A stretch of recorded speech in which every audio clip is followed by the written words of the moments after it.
join my exclusive Christian women's group.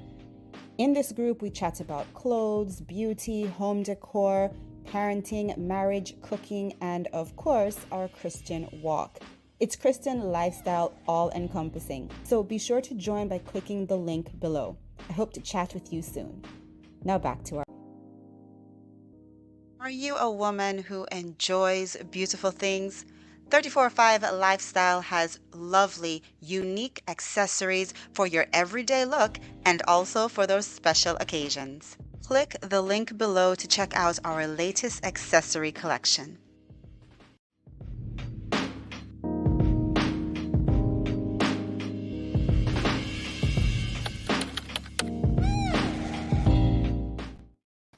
Hey, lady, welcome back to your new favorite talk show for Christian women, Grown Lady Chat, with me, your host, Dr. Sherunda Simone.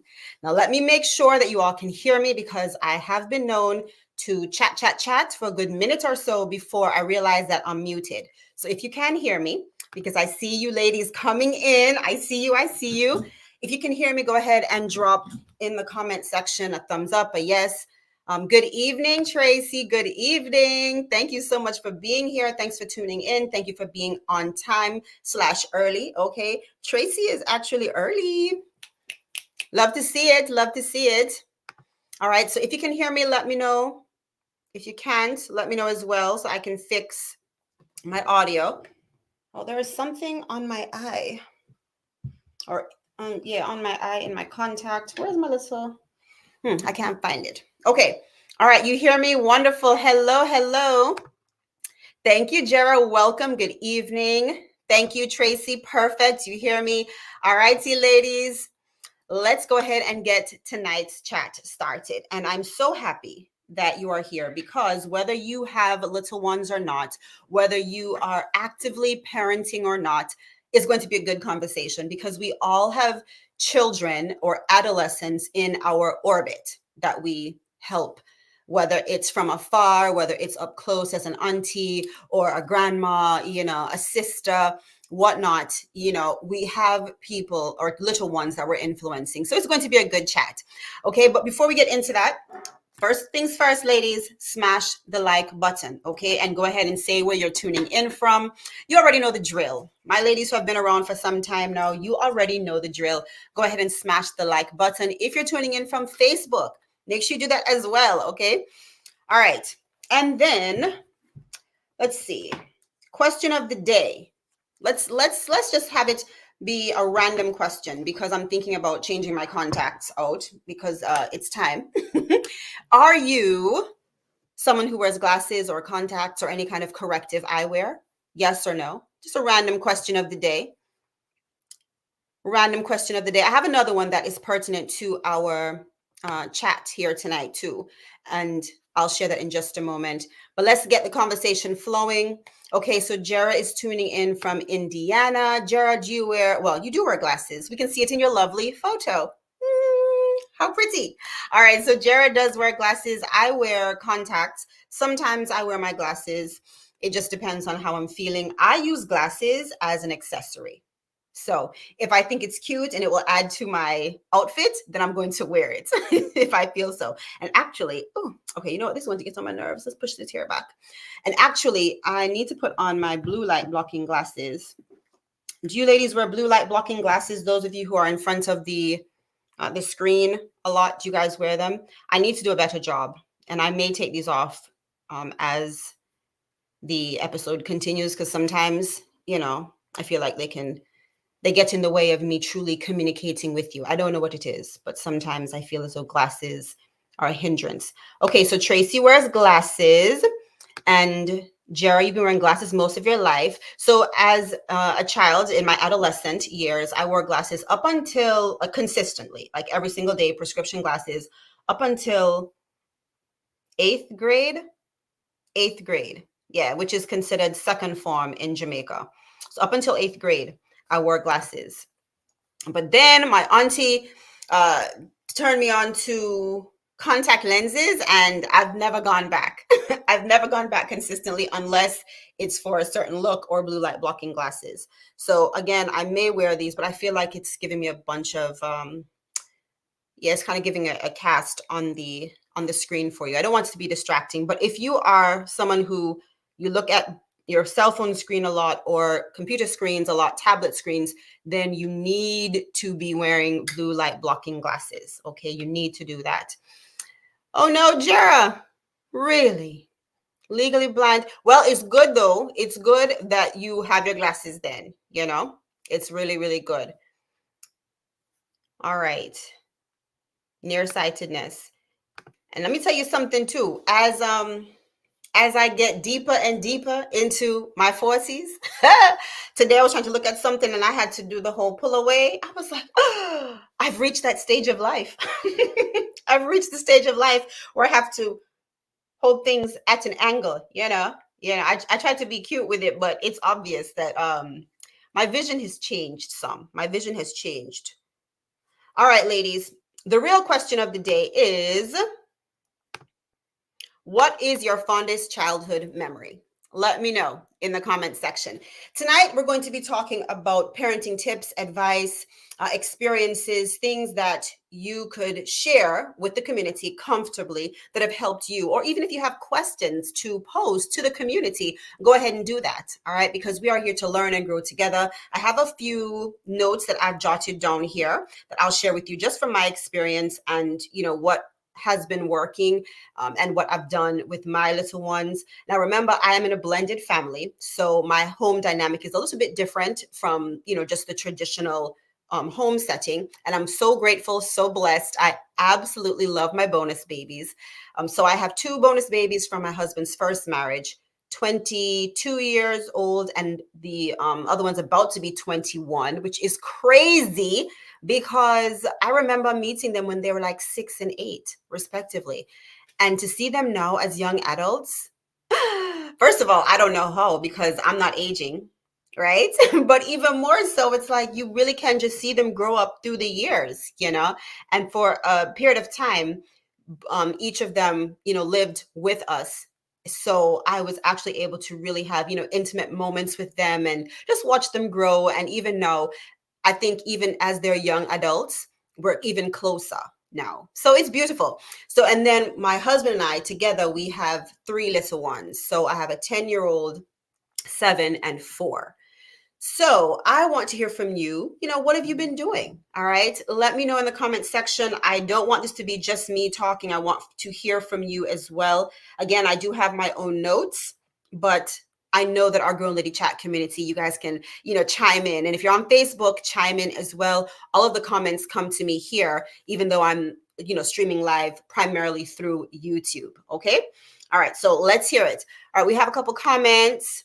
And ladies, if anyone wants to join the chat, please, please, please let me know because I can share the link. As a matter of fact, let me go ahead and copy the chat link. I'm going to post it right there. So all you have to do is click on the link that I just shared, and you can come on the live chat either just with your audio or with your audio and video. So you can be a part of the conversation.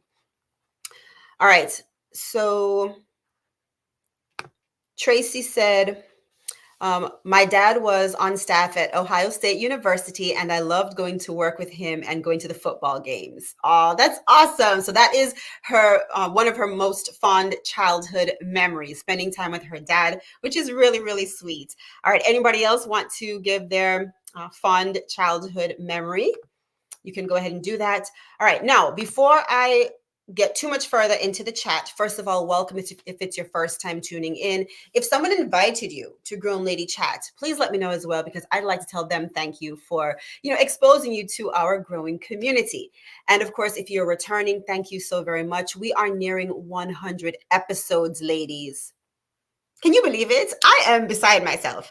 I am beside myself. I was like, oh my goodness, like we're really doing this, So I'm so grateful for all of you and our 100th episode celebration, party, special event is happening on Tuesday, May 28th at 7 p.m. So I know usually we go Monday and Thursday, but because of the holiday on that Monday, we're doing it on the Tuesday at 7 p.m.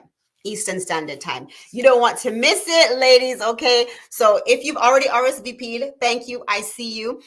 Invite a friend, okay? Invite, because my goal, my hope, my prayer is to have 100 plus ladies, all right? Here for the party. So, I mean, of course, 200, 300, even better, but definitely just to commemorate 100 episodes, I want to have over 100 women who tune in for that special event. So you don't want to miss it. Please be sure to RSVP. And actually, I probably should share the RSVP link. I can do that. I'll do that at the end. So I'll put it in a pinned comment under this video. Okay. But if you want to, reach out to me also, you can reach out to me. All of my contact information is down below. And then I can get you the registration information, not the registration, the RSVP information. That way I can have a good head count, because again, I can have some things planned, door prizes and little things like that. Now, in order to be eligible for winning a door prize, you have to RSVP. Okay, so that's like, your incentive to actually let me know you're going to show up. And please invite a friend. All right, the more the merrier. The more the merrier. Okay, so question of the day: what is your fondest childhood memory? Tracy already chimed in. I have quite a few. What is my fondest? Oh, I feel like when it comes to things like this, it's hard for me just to pick one thing, because there are so many things, experiences with my parents in the US, experiences with my grandmother in Jamaica. So I don't know if I could pick just one thing, but I have some really good memories from just living, like I said, overseas and here. All right, ladies. So we've talked about the 100th episode. You're going to tune in. Yes, yes. And now we're going to get into the meat of tonight's conversation. So I am raising little children. Those of you who might be tuning in, or even if you're watching the replay, you might have already raised, your children. But as far as I see it, a mother is a mother forever. A father is a father forever. Even when your kids move out the house, they still need you. You still have a connection with them, a bond, but they're no longer adolescents. They're just older, right? But I still want to talk about some things that I've been doing, or hubby and I have been doing together, just to raise our children in a Christian home. And I would love to hear what you have to say as well. So the first thing is that we try to make Christianity a lifestyle. We make living for God, our faith walk, a part of our everyday life. It's not just on a Sunday. It's not just, for Bible study or a small group. No, making your lifestyle about living for Christ in front of your children is so very important, because it helps drive it home. It helps make it more real and something that is approachable and doable.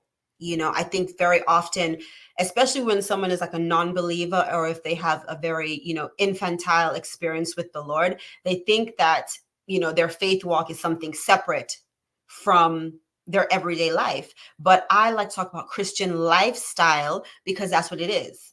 Being a Christ follower is a lifestyle for me. It's not just a tagline. It's not just a hashtag. It really is my life. It's, how I live, right? And so hubby and I, we try to incorporate our faith into everything we do, into the conversations we have with our children, how we resolve conflict between our children, between ourselves. We try and use the Bible, faith-based information, because then it makes it more real. And when your children see you living for Christ in real time, it gives them a better understanding. It's not some separate thing that only happens on Sundays. And Bible verses that really help with that can be found in Deuteronomy. There are quite a few Bible verses, but Deuteronomy 6, let me see if I can find it. Usually I try and screenshot these, but Deuteronomy 6, verses 6 through 3. All right. You all know that I like to bring it back to the Bible whenever we can, because that's what we're doing. We're doing our Christian walk together. All right, so Deuteronomy 6, verses 6 to 7 read, this is the NIV. These commandments that I give to you today are to be on your hearts. Impress them on your children. Talk about them when you sit at home and when you walk along the road, when you lie down and when you get up. We can go on to verse 8 even. It says, tie them as symbols on your hands and bind them on your foreheads. Ladies, we have got to walk our Christian lifestyle out in real time. It cannot just be something that is, sprinkled throughout. It needs to be who we are for our children. And when you do that, you'll give your children a better example of how they can too walk with Christ throughout life. So if you're ever looking for Bible verses to help kind of bring you back to center, I really like Deuteronomy 6, 7, and 8. Deuteronomy 6 verses 6, 7, and 8, because it says specifically, impress them on your children. Talk about the Lord. Talk about what he expects of us. Talk about how to resolve conflict. Talk about relationships. Talk about sexuality. Talk about all those things with your children as it pertains to the word of God. And don't make it be something, unique and special all the time, because then it'll feel so foreign, like there has to be some big to do about it. No, I like to just tell my children, like, hey, talk to Jesus about it. There are times when my kids come to me and yes, we work through things together. And yes, I mother them and I parent them. And then other times I'm like, hey, you know what? After we're done talking, go talk to God about it. Like, I want for my children to have their own relationship with the Lord. And that's what we should be doing. And I tell them all the time, even down to my 4-year-old, I let her know that I can't know Jesus for you. You have to know Jesus. You have to have a relationship with God for yourself. And I think the sooner we say that, and the sooner we drive that message home, then the better off our little ones will be. So let me know in the comment section if you have any other Bible verses or anything that you can add to that first piece of advice. Okay. Also, too, let me see. Okay. Yeah, we have good connection. I want to make sure that our connection was good. All right. If you're just tuning in, welcome. I am Dr. Sherunda Simone, and every Thursday we have live episodes. All right. And Grown Lady Chat, we are a community of Christian women, and we're doing life together, and we're doing it live together beautifully. Okay, so if those are things you're interested in, then make sure that you subscribe. Okay, we have lots of fun over here, and we talk about Christian lifestyle. All right, so the next thing, or the next piece of advice that I want to share with you is, I kind of touched on it before, but when it comes to sexuality, be honest, be direct, and be biblical. Honest, direct, and biblical. Now, obviously, depending on how young or old your child is, then you have to use wisdom and tact, right? Timing has to be right. You don't want to tell them everything when you're with your honesty piece, but you can be honest and you can still make it age appropriate. But I encourage my children, if you have a question about your body, if you have a question about relating to other gender, the other gender, come and ask me. I don't want them asking a classmate and then hearing what they shouldn't hear. I don't want that. So instead, I encourage them to come and talk to me about it. And praise God, my children are very comfortable with telling me things because I tell them from day one, tell me everything, anything. Let me tell you if it's something that we could have, skipped.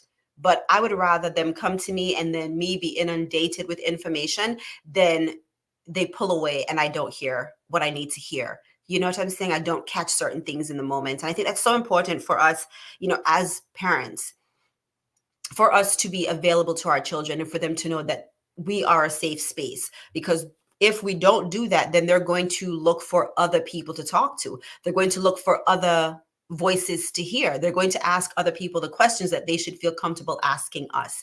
So I always, especially when it comes to sexuality, especially with all of the, the confusion, because it's downright confusion in the world today, because it's only male and female, everything else in between, that's not godly.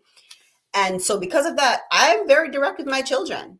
And that might be an unpopular opinion, but I will just randomly pop quiz them. And I'll say, hey, can you become a boy? I'll ask my daughter that. And she says, no. Okay, I just want to make sure you knew. Okay, and I'll pop quiz my boys. Hey, can you ever become a girl? No, mommy. And they're looking at me like, that's a crazy thing. Why would you ask me? Because I know where this world is headed. Okay, so we as Christian parents, we need to begin to set that foundation.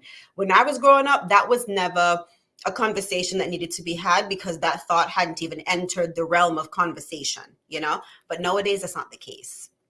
So I am very direct. I'm honest, direct, and biblical. Of course, I'm always age appropriate, but I don't try and sugarcoat certain things. Certain things we've got to be on it, because Satan is coming, and he's coming for the little ones, because he knows that the children are the future. So I don't play around with things like that. All right. Oh, we have some Virginia. Oh, she's watching from West Virginia. Welcome, Jasmine. Welcome.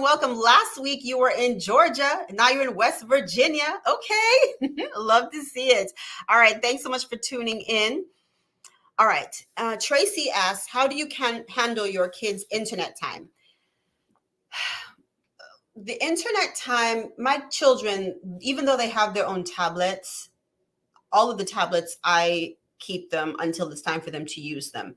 So they only use the tablets when I give them permission. When it comes to like cell phone use, none of my younger children obviously have cell phones.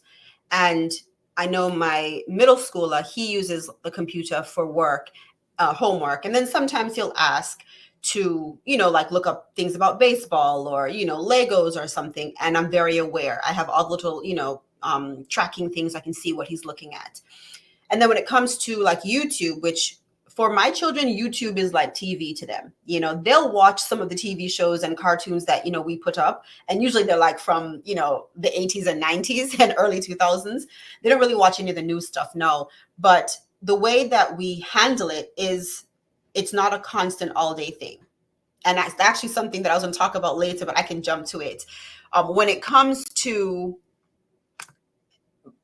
certain privileges, what hubby and I decided was that we were going to use books as a currency. So we incentivize our children through books, through reading. So say, for instance, my 10-year-old, he wants to, watch something on a Saturday morning. Well, first of all the chores have to be done. And all three of my children have chores for Saturday morning. And so all the chores have to be done. And then you have to read like 10 pages of a personal development book. And my hubby is really good about buying personal development books for the kids. So, Brennan has one about making friends, another one for confidence, another one for money management. Of course, he has Christian personal development books and, devotionals. So he has to read at least 10 pages or like a certain amount of time and then let us know about it. And then he's able to watch, YouTube for a certain amount of time. But I don't ever let my kids just watch, TV or watch YouTube or go on the internet. I have to be involved. I have to know what they're doing. I do random check-ins. Randomly, I'll just fly open the door and I'll check, because it's my house. There are no locked doors in my house when it comes to children, especially at this age. Now, when they get older and, they need more privacy, absolutely. But for now, there are no locked doors. Mommy and daddy's doors are the only ones that get locked, okay? And honestly, we probably should lock our door even more, because those little kids, they just bust in when they want to. But yeah, we use books as a currency to incentivize them. So, instead of money, because we buy everything they need and want right now. So instead, we like to use books and chores, as a currency. And that's how I kind of handle things like, TV time or internet time.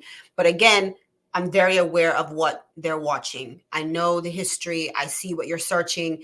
And, so there hasn't been an issue with that, because we've been very vigilant. Now, again, going back to the first thing or the second thing, talking about like, sexuality and all, I realized that, my 10-year-old, he has questions. And so I want to answer those questions, but I make sure that he feels comfortable to come and talk to me, not because he's interested in certain sexual things, but because he realizes that, he's different from a girl and he has questions, things like that. But when it comes to, internet, I'm very much involved, and I don't allow them to just sit and watch mindless TV or be on the internet. I don't. There's a cutoff point for that. But let me know in the comment section, how do some of you ladies handle it? Again, even if your kids are good and grown, maybe you have grandchildren, nieces, nephews that you care for. How do you guys handle internet time? All right. So the next thing is that I like to, again, prioritize family time. Now, this is huge. Prioritizing family time because, you want for your children to, yes, I know eventually my kids are going to want to spend more time with their friends. Again, they're not at that age for my three little ones. And even for my two grown, young adults, when they come over, it's family time. They'll come over for dinner or, Ron Jr., he still lives locally. When he comes for like, dinner or for some kind of, holiday or whatnot, it's an event. We're going to sit down at the table. We're going to, congregate in the family room. We're going to prioritize spending time together. Whether it's a virtual reality game night, we really enjoy doing that. Whether it's an actual family game night where we, do American Idol sing off who sings the best. We like to do things like that. We play bingo sometimes. We'll do little things to just prioritize family time. Sometimes it's watching a movie. But I think it's important for us as we're raising our children not to just let everything be digital, not let everything just be the internet, not let them just have so much free time and so much alone time where they can be attacked. I feel like Satan does his best work when we are alone, whether you're young or old, whether you're a child or an adult. Satan does his best work when you're isolated. So hubby and I are very intentional about, yes, allowing our children to have their own time, play independently. I'm really big on that. Like, it's time for independent play because we want for them to be able to survive without constantly having somebody beside them. But at the same time, I don't want for that to replace togetherness. And I don't want for that to replace bonding. And I don't want for that to replace core memories in their childhood. I saw a post recently where someone said she texted her husband and she was showing a picture of, like she was giving the kids the bath or something like that. And they were just giggling. It was two sisters and they were just giggling. And she texted her husband and said, this for us as adults is just a random Tuesday night. But for our girls, this is their childhood. These are their memories. And that really hit me. I don't know why it was so impressive to me, but I was like, yeah, this is their childhood. When they sit back and reflect in their 20s and 30s and 40s, these are the little moments that they're going to think about, and we're developing their core memories and experiences. So I like to prioritize family time. I think that is important. I think that is something that is missing. It's dying. It's delinquent right now because everything is so digital and because your children could very well spend a whole day without you and you not even realize it because they're off, with the internet. So I don't like that. And so, this is just me. Let me know in the comment section if you have a different perspective. But my hubby and I, we don't like that. We want for our children, our family, to truly be bonded, and I want for my children to know that they can depend on one another. And I want for them to have that special bond. And I want for them to work through some of their life growth here at home first. I think it's good for at some point in time for children to share rooms and share spaces. Right now, my three little ones, they each have their own room. Lauren will probably be the only one who doesn't share a room with anybody because, she's a girl, right? But my two boys, for many years, they shared the same room. Even though we have a 5-bedroom house, they share the same room.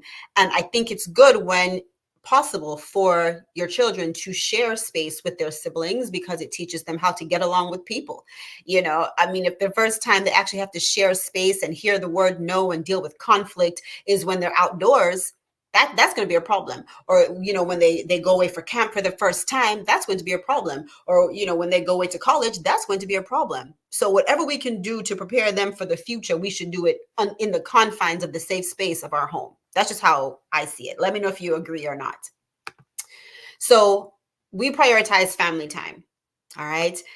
Let me know, ladies, what are your thoughts? Do you have any input, any advice, any tips, any questions? Your questions so far tonight have been really, really good. Let me know if you have any questions. All right, let's take a quick little break here, okay, because this is a talk show. Take a quick break. We'll have a couple little ads and then we'll be right back. Are you a woman who enjoys beautiful things? 34/5 Lifestyle has lovely, unique accessories for your everyday look and also for those special occasions. Click the link below to check out our latest accessory collection. Hey, lady, are you a woman who loves the Lord and who also enjoys beautiful things? Well, if you are, then you are personally invited to join my exclusive Christian women's group. In this group, we chat about clothes, beauty, home decor, parenting, marriage, cooking, and of course, our Christian walk. It's Christian lifestyle all encompassing. So be sure to join by clicking the link below. I hope to chat with you soon. Now back to our show.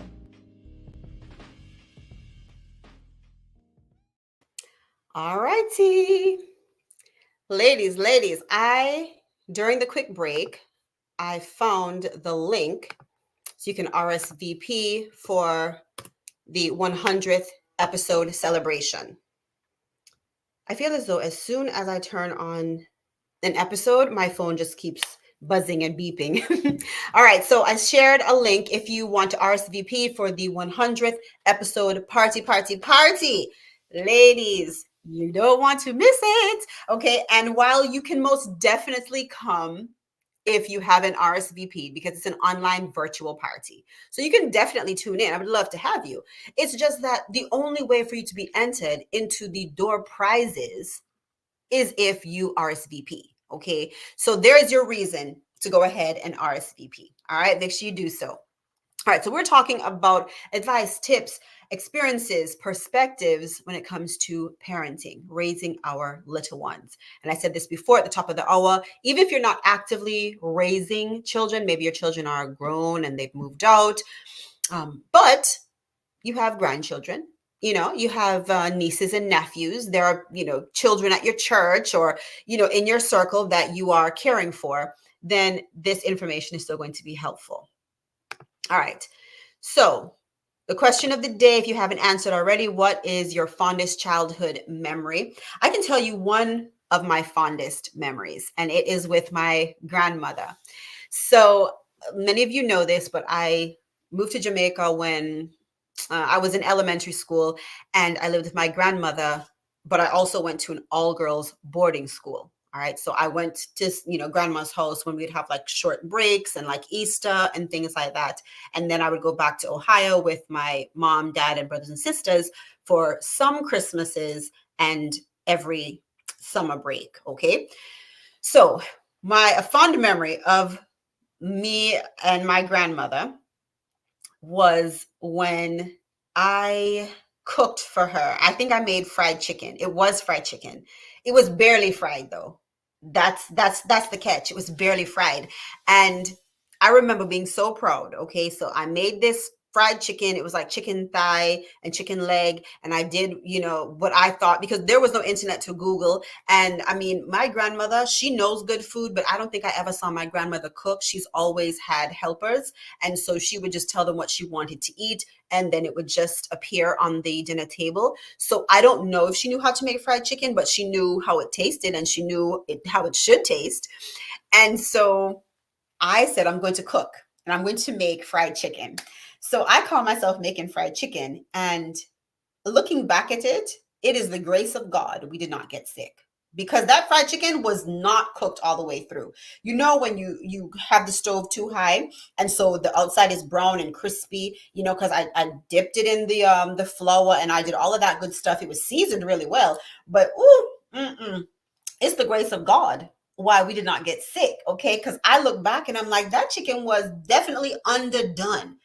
And my grandmother, you would have thought that it was a 5-star chef meal. She was so complimentary. She was so kind. And I was like, oh my goodness. In that moment, I look back and I realized that she truly boosted my confidence in such a significant way. Just how she responded, just how complimentary and how kind. And she just kept on, she's licking her fingers. Oh, this is so good. She might have been praying, in tongues under her breath the whole time, like, Holy Spirit, keep us safe, keep us alive. I don't want to hurt this child's feelings. I don't know. But I just remember looking now, like I vividly remember the chicken. And I'm like, oh, That was not done. As a child, I didn't really pick up on it. You know what I'm saying? Obviously it wasn't like bleeding, it wasn't, gushy soft, nothing like that. But it could have definitely cooked a little bit longer. Yeah, no. But praise God, praise God. She lived to be 105 and I'm still ticking. So, there's that. God protected us. He protects what? Fools and babies. Sometimes you're one, and sometimes, you're both. All right. So, that is one of my fond childhood memories. Okay. All right. So we talked about a few pieces of advice already, and I would love to hear chime in, even if you're catching the replay, ladies. Okay. If you're watching on Facebook, smash the like button and share this episode. Share it with someone. All right. Sharing is caring. PSA after school special. All right. The next bit of advice and what we are actively cultivating in our home is the understanding that different is good. And when we're talking about being different from the general population in this world, different is godly. And when I was a little girl, I remember having a conversation with my father. And I was crying to him because I just felt so different. And, I'm sure that most children go through that, but for me, it was like, I don't get it. I feel like I could relate to so many people because, as you can tell, I like to talk. I'm very pleasant. I'm outgoing. I like to smile. And yet it wasn't always met with that same positive energy, and I say energy as it truly means, not this ethereal word that everybody's throwing around. No, I'm talking about it was just not met with the same positivity. I couldn't understand that. And that's when my father told me something that was so poignant, and it still remains real to me today. And when I have conversations with my children, I share this with them. God did not make you to be like anybody else. And where he's taking you, sometimes you're going to have to be alone. Sometimes you're going to have to do that part of the journey by yourself. And so he told me, that's what he said. He's like, also, you need to be comfortable with being separate at times. You need to be comfortable with being different because he made you different. There's something special about you. Now, whether he told all my siblings this, I don't know. But all I know is that he told me that, and I took it to heart. And it totally transformed the way I looked at myself and how I interacted with others. And from that point, I began to get very comfortable with not fitting in. And especially with just how we see the world trending away from God and morality declining, it's so important for us to impress upon our children as much as we can and as genuinely as we can that it's okay for them to be different, because different is good. Different, especially when we're talking about being in the world and not of the world, different is godly. All right. We have a comment here. Oh, Tracy said she's looking forward to the 100th episode celebration. Ooh, ooh. Me too. I'm so excited. I'm so excited, Tracy. Okay. My oldest is 50 and my youngest is 35. So it's been a long time. But my grandsons are exposed to so much online and the school bus. I don't know how their parents do it now. And that's what I can't even talk about the school bus, because my children, they ask me all the time if they can be bus riders, especially my middle child. He's always asking, can he be a bus rider? Can he be a bus rider? And I'm like, no, no. Mm-mm. As much as it is an extra level of responsibility and time management and coordination for, him to drive home with, either my husband or myself, mostly or usually my husband, we just took a stand and we said, no, no, you're too young, you're too impressionable. And so we've said no to the school bus. I remember begging my mother, please, please, please, please, before I moved to Jamaica, begging her to allow us to ride the bus. And she finally said yes.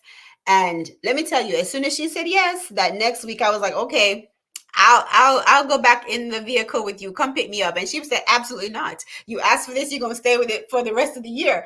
And when I tell you, I was like, darn, I really didn't know what I was missing. And so of course I try to tell my children, like, you don't know what you're missing. Because when you are around other people, like when you are working, whether you're in corporate America, whether you're an entrepreneur or whatnot, when you're in a work frame of mind, as it doesn't matter how casual, comfortable, friendly, or how rigid, stiff your employment situation is. is just different. You know what I'm saying? Like when you can just turn your mind off because the day is done. You don't have to worry about people picking on you, saying things. You don't have to, you can just totally let your hair down. And I'm like, do you really want to have 8 hours of just being in a school setting where, the way kids are, they were mean back in the day, but they're even more so now. Do you really want to deal with that for another maybe 30, 45 minutes when you could just be in our car and just let your hair down and just relax? I was like, you don't know what you're missing. So I begged my mother. I said, please, my brother and we begged mommy, please let us ride the school bus. And she said yes. And I regretted it for the entire school year. I sure did. And it wasn't even as though I saw negative things, because I'm the kind of person, I will run away from drama. I will run away from people doing evil, crazy stuff. That's just never been my ministry. Now, when it comes to like evangelism, obviously, I'm going to talk to people. I'm going to share the good news. That's what I like to do. But when it comes to like touchy situations or situations where I have no business being in those places, I'm not going to do it. If there's a commotion in the back of the bus, Sherunda is moving to the front of the bus. That's how I've always been. So I wasn't exposed to anything. But also remember too, the times were different. There were no cell phones, there was no internet. You see what I'm saying? It was a little bit more confined as to the trouble that kids could get into. But still, it was more so just the fact that I couldn't just relax. You know what I'm saying? Like, you couldn't just relax for an extra 35 to 45 minutes. And then you had people belching all the time. And then, if people were just loud and rowdy, and it was just, I did not enjoy it. So I try and tell my children, I know you think you want it, especially like I said, my middle son, he's like, I'm gonna ride the bus. I'm like, I know you think you do, but you really don't. You really, really don't. And I know his personality. Once he gets there, he's gonna be like, this wasn't for me, because I know how Cammy is. When Cammy's done with school, he's done. When he's hungry, he wants his food. So an extra 45 minutes delay in his post-school snack, that will not do well for him. I know that. I know that because I'm his mother and I've been raising him now for 7 years. Okay. Cammy does not play about his groceries. I try to tell him. So yeah, as far as the school bus, that's my little soapbox, my own personal experience. All right, see, ladies, any other comments? Yes, kids on the bus use language that is exactly. And my thing is, they're already, they're probably already exposed to it at school. But apart from like, random passing in the hallway and, recess, where at this age, my children are playing during recess. I mean, they're already hearing crazy things and the words they hear. And I'm like, at that age, I didn't even know, number one, that was a curse word. Number two, I didn't even know about the combination of curse words. I mean, at my big age, I'm just learning about certain curse word combinations. And I'm like, oh no. So yeah, it's a jungle on those school buses, personally. Now, if you're a parent and you are tuning in, I don't want for you to be filled with fear and dread. Cover your children. Pray over your children. Speak over your children. One Bible verse that I rest heavily on is Isaiah. Is it 54:13? Let me double check. Isaiah 54:13. And it says, my children are taught of God and they know peace. That one is one that I rest heavily on. I'm going to get you the specific Bible verse so you can save it. I did a whole video here on Grown Lady Chat where I shared affirmations and verses that you can speak over your children. And quite a few of you reached out to me and said that you printed those out and that you've posted them around your home. And I love to see it. So, make sure you check that video out if you haven't seen it. Okay, so yes, it's Isaiah 54, verse 13. All right. And it reads, let me see, let me put it up on the screen so you can screenshot this for future reference. Okay. Isaiah 54, 13. Okay. It says, all your children will be taught by the Lord, and great will be their peace. So anytime I feel like a flood of anxiety about my children, and did I do something wrong? Did we as parents do something wrong? Are they exposed to something? Oh no, should I have pulled back? Did I do too much, too little? I'm reminded of Isaiah 54:13. My children are taught of God, and they know peace. And I speak that over them. And so if you're watching, you're like, oh my gosh, my child's on the school bus, and you're worried about what they're being exposed to.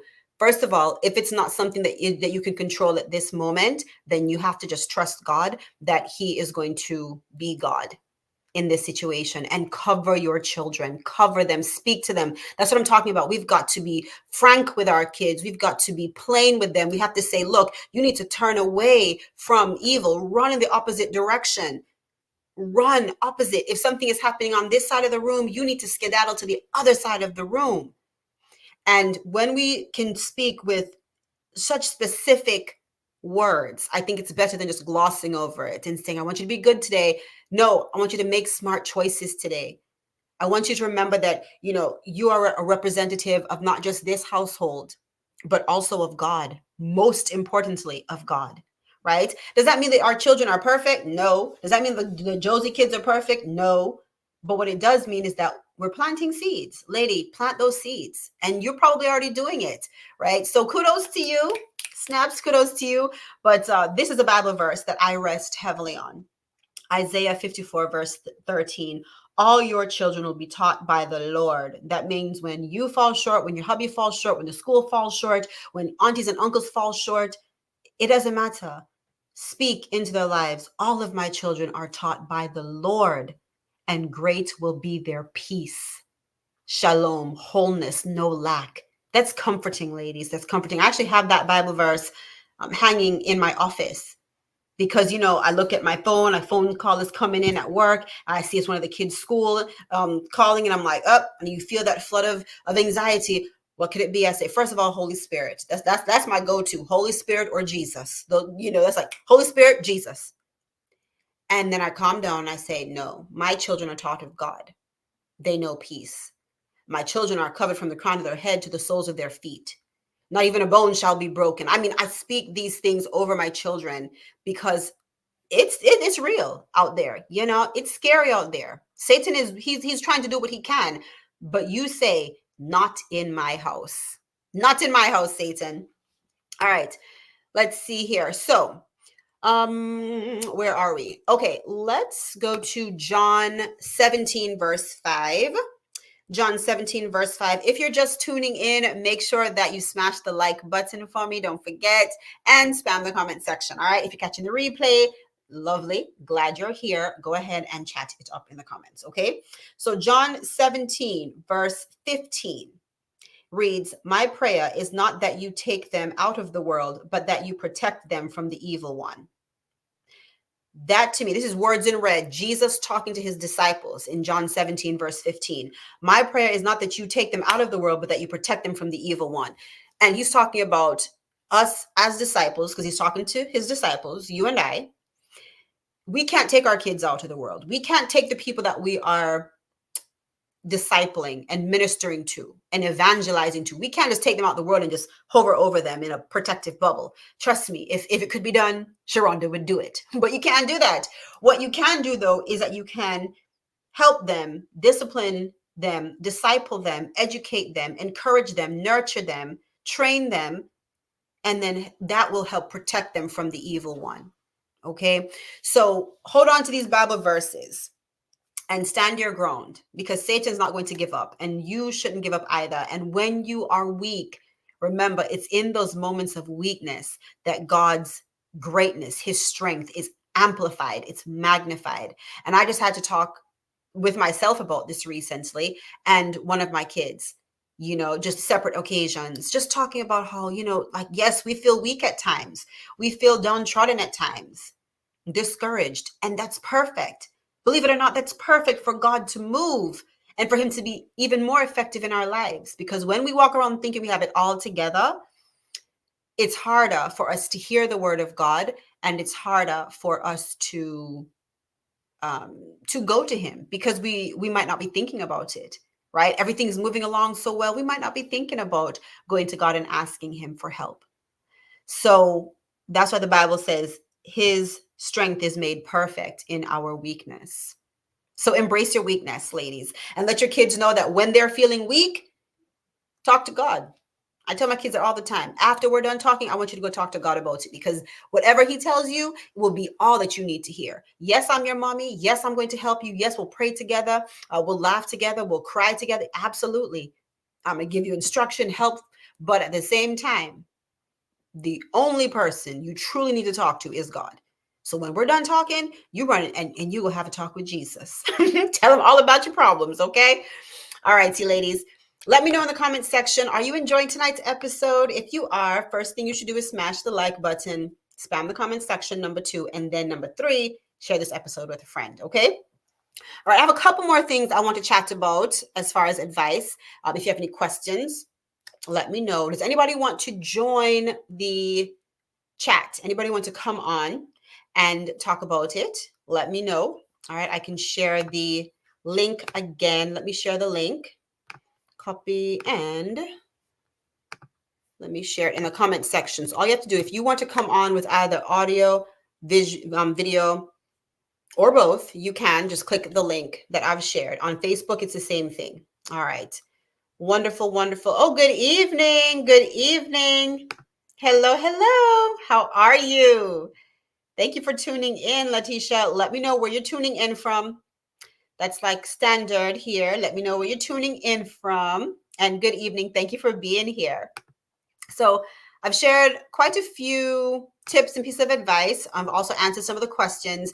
And if you ladies have any questions or advice, I encourage you to share them. And then, we'll talk about it. Okay. All right. So a couple other things that I wanted to share. Now this next one, ladies, you have to do this with wisdom. All right. You don't want to share your stories, your childish, your childish, foolish choices just haphazardly. Okay. You have to do it carefully and with wisdom and age appropriately. But I think it's good for you to share your stories, the good things, the bad things, the things that help you grow, right? The things that you struggled with. Again, just making your child feel like he or she is not alone. That's so important. Again, remember, Satan likes to work in isolation. He likes to let us, adults and children alike, feel as though we are so different. We're so separate that no one can understand us. And then he starts planting those seeds of negativity, self-deprecation, and doubt, and just keeps on drilling it into our heads. And before you know it, you're so far gone when really the problem was very small. But Satan, because you're alone, you're not talking about it with anybody, he's magnified it. He's amplified it so much that it seems like a big mountain when really it was a small molehill. He does that to us. He will do that to your children as well. So I like to share as appropriately, right? Share my stories with them. Let them know you're not alone. I've been there, done that, and I've lived to tell the story. Okay. So I think that's a good thing that we can do for our children as well. All right. You're driving to Kentucky. Oh, yay. All right. See, good deal. Good deal. Good deal. You're driving in Kentucky? Safely, I'm sure. Yes, yes. All right, see, but it's so good to have you tuned in. Yay! So good to have you tuned in. All righty. So, like I was saying before, make sure that share your stories with them. Let them know, because your children look up to you. You know your flaws. You know the things that you coulda, shoulda, woulda done better, right? But your children, they see you as a superhero. They see you as the person who can fix all the problems. They see you as the person with all the answers. And so, especially at a certain age, now as they grow up and as your relationship evolves and you can relate to them more as, young adults, and as adults, they'll realize that, yeah, there were a lot of things that mommy and daddy didn't know, but, they did their best and they'll love you for it. But when you have little ones, adolescents, they look at you as someone who knows everything. And so seeing you in your superpower in their mind, saying like, oh yeah, you know what, I dealt with that insecurity as well. I dealt with that at school. I dealt with that in my own personal life. It lets them realize like, oh wow, okay, so I look up to mommy, I look up to daddy. They're super cool. They got through it. They're okay, so I'll be okay as well. So I think it's really good for us to with wisdom, share our own stories, the good things and the not so good things, the things that we struggled with as well, because it just makes them realize that they will get through it, as just as you did.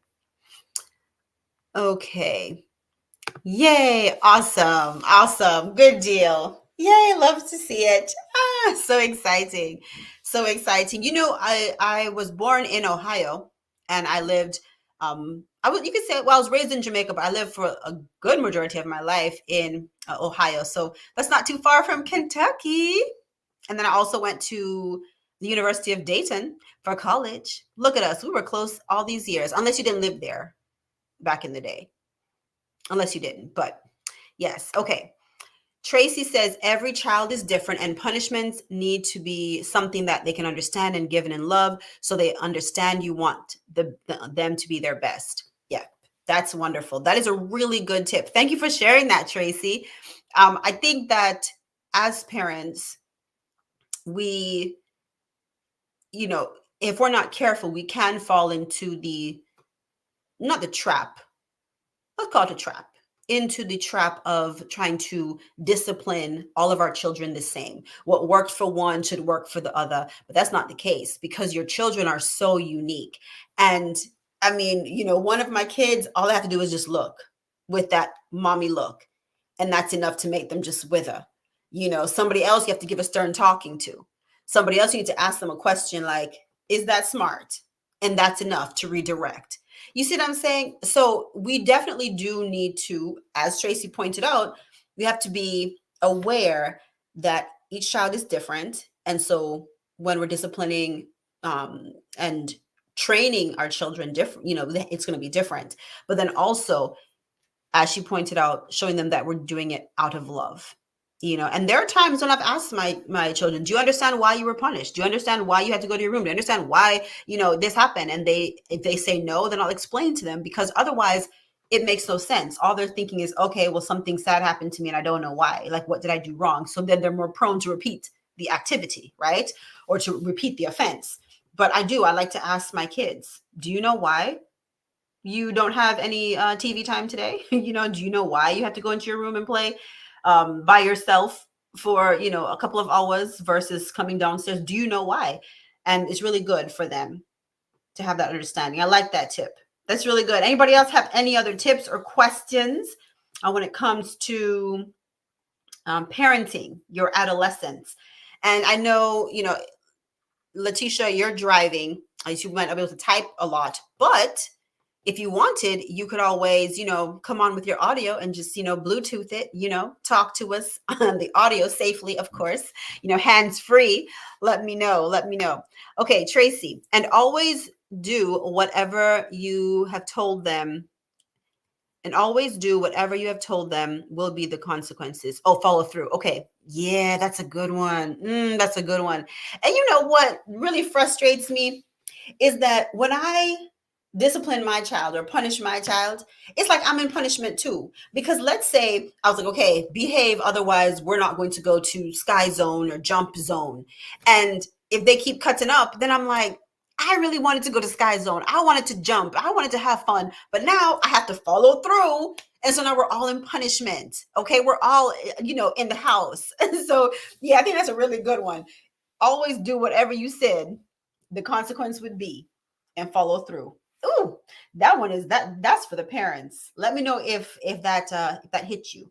It's a good reminder for me, because hubby and I, we always talk about it. And we're like, you know what? There are so many times when we're like, we plan on having, like, let's say like a family movie night, and we get all the popcorn because we're extra. We get little popcorn, containers, and we'll have, the living room spread out and everything. We just do the most with the surround sound and all that. And if they're not being good listeners, we're like, please be good listeners so that we can have fun too, because yes, we like to have our mommy and daddy time. Yes, we like to have our solo time as well. But sometimes though, it's really good just to be with your children, to be with the whole family. And again, to make those childhood memories. So it is always frustrating when I have to discipline them, and then that means that I don't get to have fun, the way I plan on having fun with my kids either, because I like them. Not only do I love my kids, but I like them. I genuinely tell them, if I didn't have to care for you, if I didn't give birth to you, I would still really like you. And I would be like, wow, whoever is the mother for that kid, they're really blessed. Like I feel that about my children. So I'm like, sometimes all I want to do is just play with you and have fun with you and, go shopping with you. But if you don't listen and, act right, then there are consequences. We have to follow through. That's a good one, Tracy. That's good. All right, ladies. So share your stories. Um, and let's see, what else was I going to share? Oh, ooh, this is a good one. This is a good one. You ready for this one? I don't know if you're ready. This is a good one. Okay. You can't be friends with your kids. Now, for the sake of, just space on my little banner here, I didn't put until a certain age, because I feel as though my parents and we are now friendly. I wouldn't say we're friends. Like, I don't know. I would say we're friends because I don't really, yeah, I mean, we're friends. There's still that baseline respect. Like, don't think you're just gonna just talk to me any kind of way, which I don't talk to people crazy unless you come for me. So generally speaking, I'm not that kind of person who just talks recklessly to my friends. So it's never been a situation like that.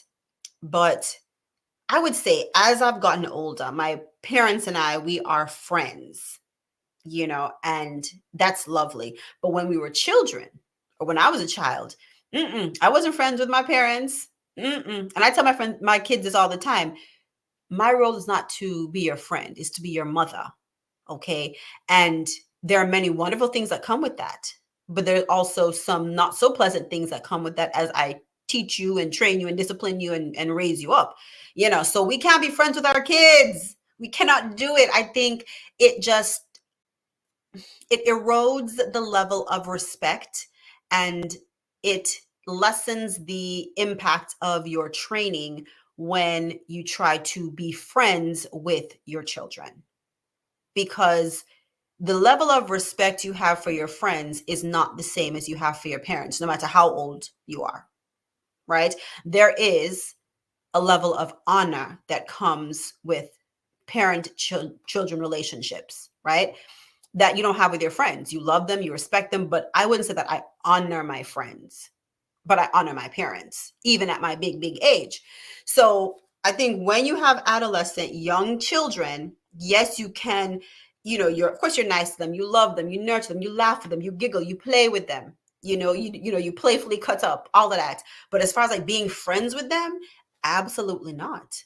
And I've seen where um women try to be friends with their children and it backfires, because when they have to flip into disciplinarian, it doesn't work so well because your child is used to you being on the same level with them. Bruh, absolutely not. I am nobody's bruh. Okay, nobody, not to nobody, not my own brother. I'm not his bruh. Okay, so we have to really be careful with that. Yes, you want to be kind and all of this, but it doesn't mean that we're going to compromise the parent-child relationship when we do this. So I'm not friends with my kids. I would even consider myself friends with my 20-year-old children. No, we're not friends. I think we are more friendly than when they were little kids, but I wouldn't consider us friends because there's still some training and raising and rearing that I'm doing in their lives, albeit I'm their bonus mom. You know what I'm saying? It's still the same way, So I think that is something we should be mindful of when we are raising kids. And here's another thing too. When it comes to even just discipline. I didn't put this as a note, but let me know what you ladies think. When it comes to even discipline and being respectful of those in authority, it is so important for us to drill home the point that that our children should be respectful of authority. I mean, all over social media, there was a period of time where my news feed was just children being disrespectful and belligerent. I mean, just so awful to teachers and coaches and police officers. And I had to rearrange my algorithm and start saying uninterested, uninterested, because I don't want to see that in my psyche. I don't want that in my mind. But I was like, the sad part about it is that there are parents behind these children and they're egging them on and they're saying it's okay. Not in every situation. So please don't think I'm saying blanket wise, but for the most part, children learn from somewhere. And so we have to then either say, okay, where'd you learn it from, and help them unlearn it and then respect authority. Or we just say, okay, are they learning it at home? And then check ourselves and say, what are we doing? How are we showing them that it's okay to be disrespectful to authority? Now, to me, standing up for yourself and protecting your rights as a human being is not disrespectful. It should not be disrespectful.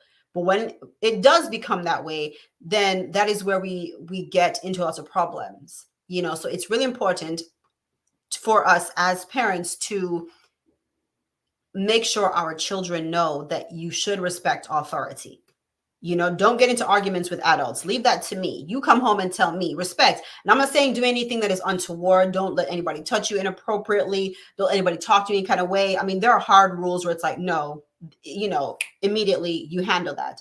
But when it comes to just they told you to sit down or they said you were doing something, you said you weren't doing it, don't go back and forth with adults. That's just a respect thing.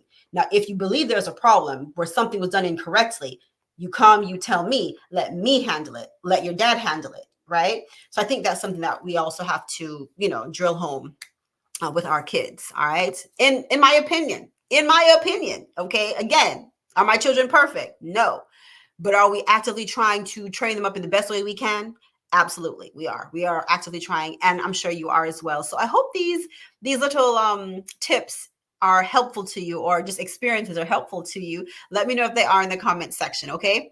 All right. And then the last thing that I think is extremely important, and there are other things. Let me just not say the last thing, but the last thing that I want to touch on tonight that I think is really important is giving each child personal time to talk with you.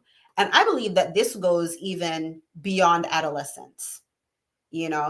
For a period of time there, I would call my mother every morning on my way to work. And this is like after I was married, and it was just, I knew that at that time she'd be awake. I knew that more than likely none of my other siblings would be calling her at that time unless there was an emergency or something.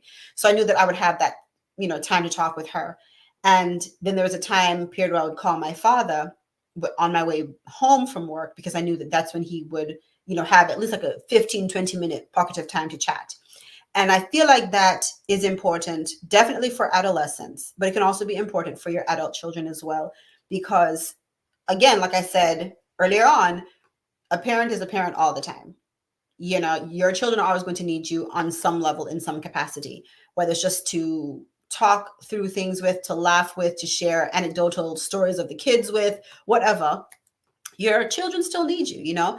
So what I like to do, what I try to do, is I try to give each of my children even just a few minutes to talk with me one-on-one, whether every day or just throughout the week. And sometimes it does get a little overwhelming in that I have 3 kids that always want me all the time, right? But I still say, hey, look, I'm talking with so-and-so now. I'll talk to you in a minute, because I want for whoever I'm talking to in that moment to know that he or she is the most important person in this moment. And I also want for the other siblings to realize that, hey, there are boundaries. And right now, mommy can't be available to me. If there were an emergency, she could be, but right now she's tending to someone else. That way they realize that as much as we would all hope that the world revolves around us, it does not, and I think a lot of times people don't realize that. And I know many adults who don't realize that. They literally think the world still revolves around them. No, it does not. Whoever told you that was a lie. Okay. So yeah, I like to give each child personal time to talk.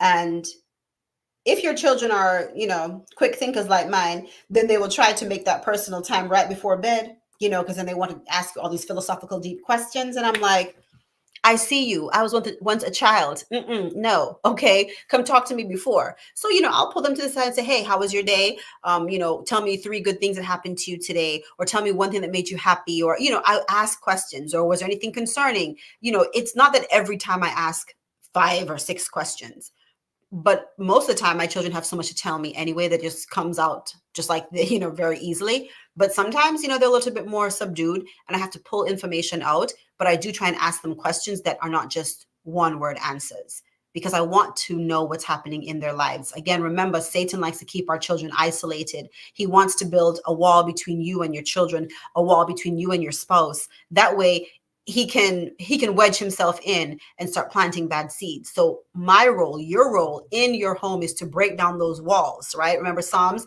it tells us as wives, we are to be the vines in our home. And when I think of a vine, we think of going through every crack and every crevice and every, dark room and everything. We are all up in it, in the mix. Okay. So that's your role in your child's life. And a big part of that is, in my opinion, allowing your child to have personal time with you.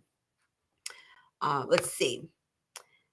I'm picking up groceries and takeout. Ooh, what's for dinner? What's for dinner? It's helpful. Wonderful. Yay. I'm so happy, Letitia. I am so happy that you're finding this helpful. And it really means a lot to me that you are, going about life and still engaged in Girl Lady Chat. This is wonderful. We're doing life together. We're literally doing life together right now. This is awesome. All righty.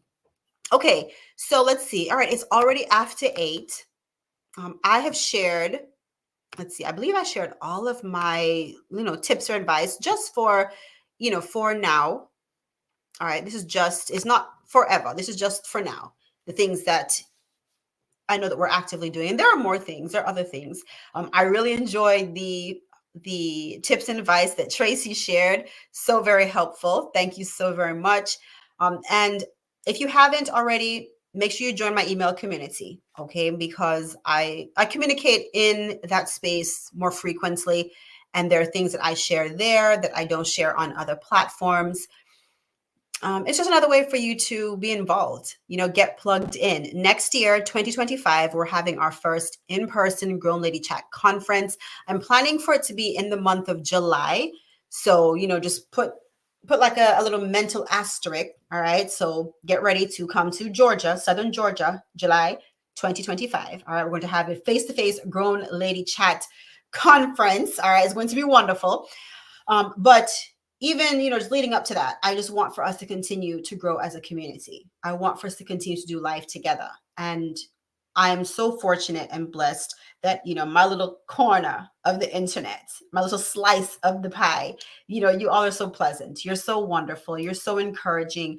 But it doesn't mean we always agree on everything. I think it's good, when we have opposing perspectives. I think that's also really good. And before I forget, oh, ladies, OMG. I was thinking the other day, because I know that I have many unpopular opinions that I think should be popular. And I was like, that would be a good chat to have in the Grown Lady Chat community. So on May 2nd, okay, May 2nd, we're going to be having a live chat about unpopular opinions that should be popular. I can't wait. I cannot wait, because I already know at least 5 ladies already, I know, who are going to respond and have their unpopular opinions that should be popular. I can't wait to hear it. Now, if you're in my email community, you will be getting emails about ways for you to share your unpopular opinions so that I can, share them on the chat. But you can also reserve your unpopular opinion to come and share yourself, okay? And we can have a lively chat about it, share different perspectives. But I figured that would be such a good chat, because there are so many things that I'm like, everybody should think like this, but most people don't.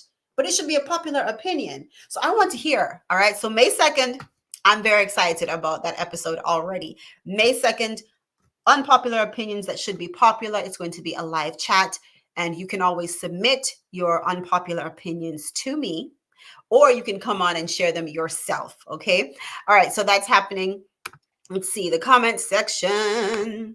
This is so good. I'm at the point where I'm teaching Kinsley boundaries. Boundaries. Ooh, that's such a big word. That's such a big word.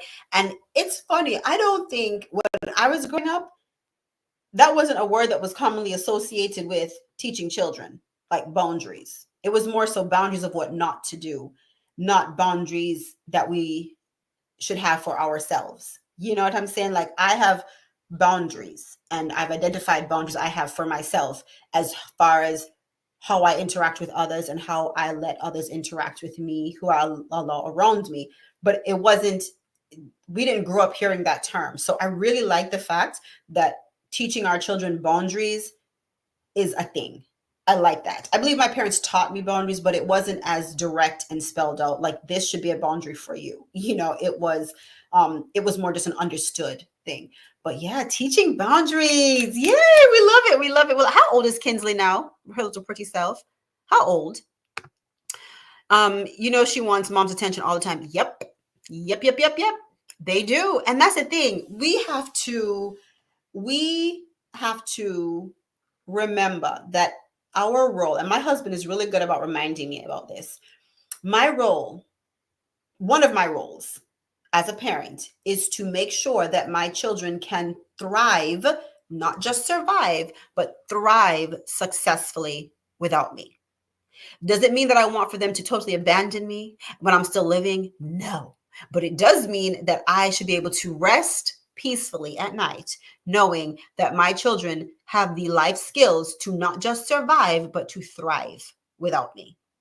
So, teaching our children boundaries, like, there will be a time when I will not always be accessible to you. That's a realistic boundary for your peace, for your mental space, for their growth and development. Our children should know that. I think, yeah, I mean, some of the benefits of having multiple children is that they have to learn it. And if they don't learn it, then it's more obvious when they're younger. And then you can make corrective action, when they're younger, versus when it's, just one child, then I think it might be a little bit more difficult. It might be a little, not impossible, but might be a little bit more difficult. But that's so good that you are taking that seriously, because she's going to need that. No mommy wants to know that their child doesn't need them, but it's actually a sign of good parenting when your kids are like, I can do life. I'm glad I still have mommy and daddy to help me, and I can call on them, but they are confident enough to do life without being up under you. So it's actually a sign of it's actually a good thing. All right. That sounds great. Get together. Yes, yes, yes, yes. So put a tentative star beside July 2025, because we're having a Grown Lady Chat conference. Okay, we're doing it. We're doing it. Really? Oh, that's true. She and Lauren are close in age. Okay, so she'll be 4 on June 11th. Wow. Oh my goodness. My goodness. Time is really flying. Oh my goodness. Okay. Yes, that's good. Yay, yay, yay. Awesome. Awesome. Thank you so much, Letitia. Okay, so Tracy says, I believe young parents should seek an older Christian that has wisdom to help you. I raised my 4 and I was a foster mom. Trust me, I learned a lot. I did not know that, Tracy. Wow. I didn't know that you were a foster mom. And that's biblical right there. That's biblical. The Bible tells us that it's more about like Christian wives and talking to older women, and then learning from older women as Christian wives and such. But in general, that's just a biblical concept, to go have someone who is wiser, older than you in Christ, or who's a Christian, who can answer questions and give you advice. So I think that is really good. That's a good tip and tool. And if it can't be your parents for whatever reason, maybe they're no longer living, or maybe they're just not the person who you can go to, or they're not the people you can go to, then you should find someone in your community, in your church, and pray about it. Pray, because we're coming away from the whole village raising children, but I still very much believe in that. I still very much expect for my good friends who know my children and who know what my husband and I stand for, I expect for them too, if they see one of my children not behaving properly, to let me know. I expect for them to say, hey, your mom wouldn't appreciate that. You know better. I expect that of my friends, and there are some friends, not all of my friends, but some friends who expect for me to do the same for their children. And of course, let them be aware of it. So yeah, we're still a village, we should still be a village, and asking for help and guidance and someone to mentor you in parenting, that is brilliant and it's priceless. It really is. I've always been of the mindset that I would rather hear about the ills and the pitfalls versus experiencing them myself. Like if you tell me if I touch that stove, I'm going to get burned, and then you show me the scar where you touched the stove and you got burned, trust, I'm not touching that stove. I'm gonna take your word for it. Now, it's not always that I'm not going to try new things, but if you show me the evidence that, hey, this is what I learned, this is a better way for you to do it, and I value your opinion and I trust your opinion. So not everybody, not every person on the street, but I value that, I'm going to take it and say, okay, you know what? Filter it through Holy Spirit. If there's no check in my spirit from Holy Spirit, then I'm going to believe you. So, hearing from Tracy and hearing from, my mom and my dad and my grandmother and, my aunties and uncles, and hearing what they can teach me as a parent, to me, that's priceless, so that's good. That's good. That's good information. Treatment foster kids that had a lot of issues, right? So clearly you would be an awesome resource, for a parent who has troubled children, whether they're foster kids or their own biological children. So that's wonderful. And I'm sure Tracy would make herself available, because that's the kind of lady she is. So if there is anybody watching, I can comfortably speak for Tracy because I know her heart, that, she's that kind of person who would want to just be helpful if it's, in any way she can. So that is really good. All righty, ladies. That is all I have for tonight's episode. That's all I have. Yay. I am so glad. We have been talking now for 1 hour and 21 minutes, and it's been a really great chat. I hope you've enjoyed it. Thank you to those of you who tuned in. Again, if you're catching the replay, welcome. Chat is up in the comments. All right. I love to go back and read the comments. It really just warms my heart. Remember, there are new episodes of Grown Lady Chat every Monday and Thursday. And on Thursdays, we go live. So on Thursdays, there'll be a live chat like this. My sons are playing baseball with the Y right now. So there are some Thursdays where there might be a pre-recorded video, but for the most part, you can expect a live chat on Thursdays at 7. Okay. All righty, ladies. So thank you so very much for tuning in. Until next time, remember, I am Dr. Sherunda Simone, and I will either see you at the top or from the top. You decide. Bye.